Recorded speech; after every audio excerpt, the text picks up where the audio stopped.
Kemudian, Ashraf bertanya kepada Adi, "Tuan, harga 300 juta hanyalah harga awal. Kutipan, dan hanya harga terendah. Tidak ada batas atas. Jika kamu dapat menerimanya, aku akan menelepon kakak laki-lakiku untuk meminta instruksi. Jika tidak, jangan buang waktu satu sama lain."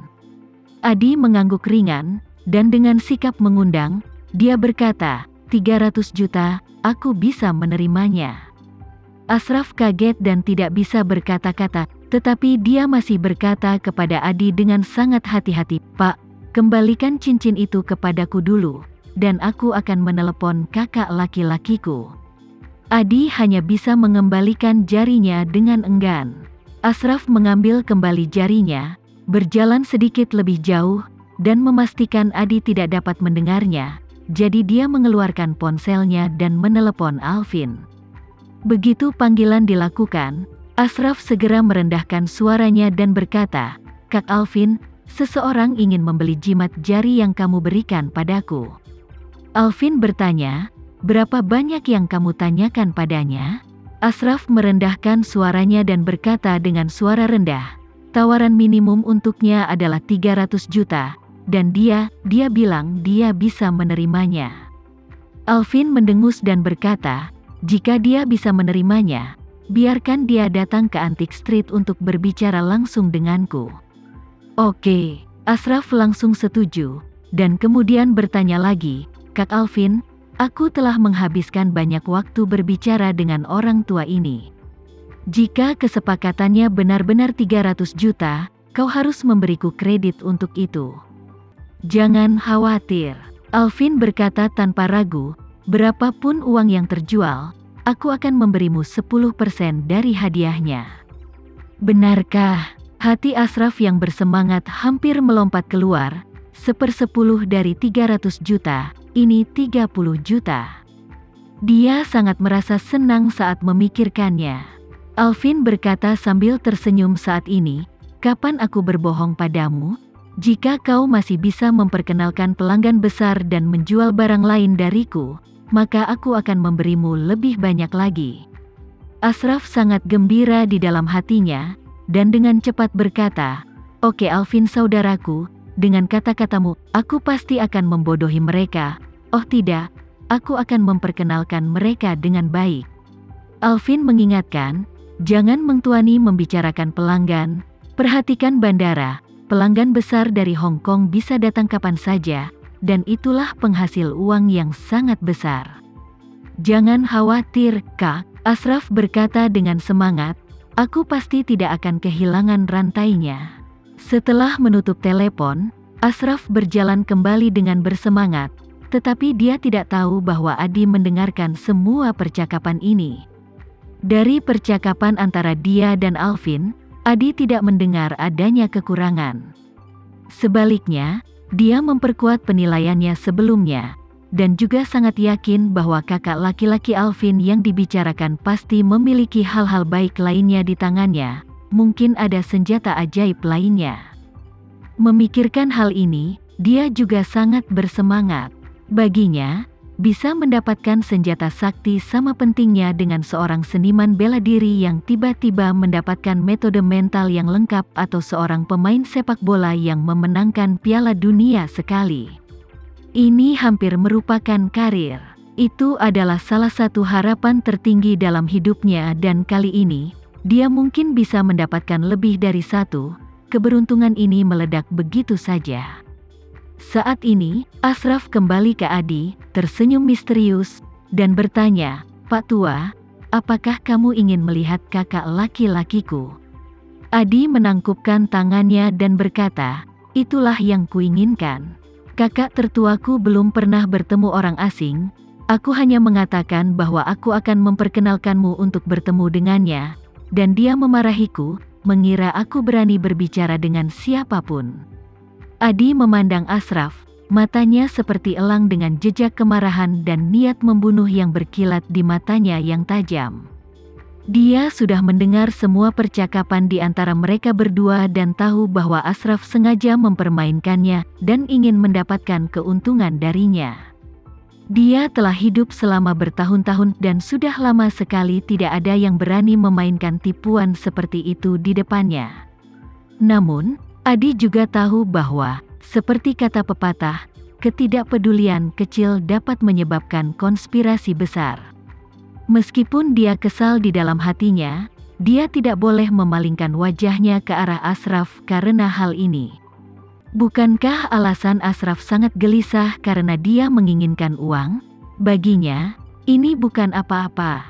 Jadi, dia segera memasukkan tangannya ke dalam sakunya, mengeluarkan ribuan dolar di dalamnya, menyerahkannya langsung kepada Ashraf, dan berkata, "Aku telah menyatakan ketulusanku berkali-kali, jika kamu tidak mengambil lagi, itu benar-benar tidak masuk akal, bukan?" Ashraf melihat ribuan dolar di depannya lagi. Jika dia serakah lagi saat ini, jika lelaki tua itu berbalik dan menggugatnya di depan Alvin, mungkin Alvin akan menyetujuinya dan mengambil keuntungannya. Dulu dia tidak takut dengan Alvin, tapi beberapa waktu lalu Alvin mengikuti Johan. Dia takut Alvin masih berteman dengannya, jadi wajar saja dia tidak berani menyinggung perasaannya. Jadi, dia buru-buru mengambil uang di bawah komandonya, dan buru-buru meminta maaf sambil tersenyum. "Pak Tua, lihat apa yang kamu katakan, aku telah banyak berbicara denganmu, dan aku selalu sangat tulus. Jika tidak mungkin untuk memberitahumu segalanya. Apakah aku benar?" Ekspresi Adi sedikit melembut, dan dia bertanya, "Lalu bagaimana aku bisa melihat kakakmu?" Ashraf berkata tanpa ragu, "Jika kamu seperti ini, keluar dan naik taksi dan suruh dia pergi ke Antique Street. Jakarta hanya memiliki satu jalan antik. Dia pasti akan membawamu ke tempat itu. Setelah kamu tiba di jalan antik, pergi ke kios tengah di dalam, dan temukan seorang pria bernama Alvin. Dia adalah kakak laki-lakiku." Alvin. Adi menggumamkan sesuatu di mulutnya, dan dia sepertinya orang yang sama dengan saudara laki-laki Alvin yang baru saja dia dengar di mulut Ashraf. Dengan cara ini, terlihat bahwa anak ini tidak lagi mempermainkannya. Jadi, Adi mengangguk dan berkata, "Kalau begitu, aku akan pergi ke Antique Street untuk bertemu Tuan Alvin.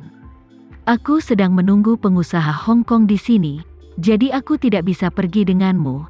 Tolong jangan pedulikan." Adi tidak repot-repot berbicara omong kosong dengannya, dan sekarang dia hanya ingin menemukan Alvin dengan cepat dan melihat berapa banyak trik yang masih ada di tangannya. Dan kemudian turunkan bersama dengan jari jimat giok di tangan anak itu di depannya. Alvin melaporkan situasinya kepada Tama segera setelah dia menutup telepon Ashraf. Tama yang menerima telepon sudah tiba di Camp Elsa Hot Spring Hotel. Karena pemandian air panas Camp Elsa tidak jauh dari Cempaka Villa tempat kakek dan nenek tinggal, Tama berencana untuk tinggal di sini sebanyak mungkin dalam periode waktu berikutnya untuk mencegah keadaan darurat. Dia meminta Devano untuk mengatur helikopter penyelamat yang kuat untuk bersiaga di sini kapan saja. Begitu dibutuhkan, helikopter bisa langsung lepas landas dan tiba di Cempaka Villa dalam 3 hingga 2 menit. Ketika Tama mendengar Alvin mengatakan bahwa seseorang di bandara bersedia membayar mahal untuk penarik jari yang dibuatnya, dia ketakutan. Dia tahu bahwa orang yang dia tunggu ada di sini. Dia menduga bahwa orang-orang dari Black Mamba pasti akan datang ke Jakarta, tetapi dia tidak menyangka mereka akan datang secepat ini. Saat ini, Alvin bertanya kepada Tama di telepon, "Tuan Renza, orang itu mungkin datang dari bandara ke Antique Street. Jika dia menemukan saya nanti, apakah ada yang perlu saya perhatikan?" Tama berkata dengan ringan, "Jika dia menawarkan untuk membeli potongan kayu petir yang kuberikan padamu, bisa dibilang 500 juta. Jika dia menginginkannya, kau bisa menjualnya kepadanya." Alvin dengan cepat bertanya, "Tuan Renza, orang ini yang Anda cari, bukan? Haruskah saya mengirim seseorang untuk mengawasinya?" "Tidak perlu." Tama menginstruksikan, "Jual saja barangnya, dan jangan khawatir tentang hal lain." Bagi Alvin, Earl of Black Mamba memiliki kontak langsung. Selama dia tidak terlihat oleh orang lain, pasti tidak akan ada bahaya. Karena semakin penting seseorang, semakin kecil kemungkinan dia menambahkan risiko tambahan pada tugas pentingnya. Jadi jika Sang Earl hanya meminta Alvin untuk membeli petir, pasti tidak akan merugikan Alvin. Namun, jika Alvin ditemukan oleh pihak lain, itu akan menjadi masalah lain. Kemungkinan besar orang tersebut akan menggunakan Alvin sebagai titik terobosan untuk mengetahui siapa yang bermain untuknya.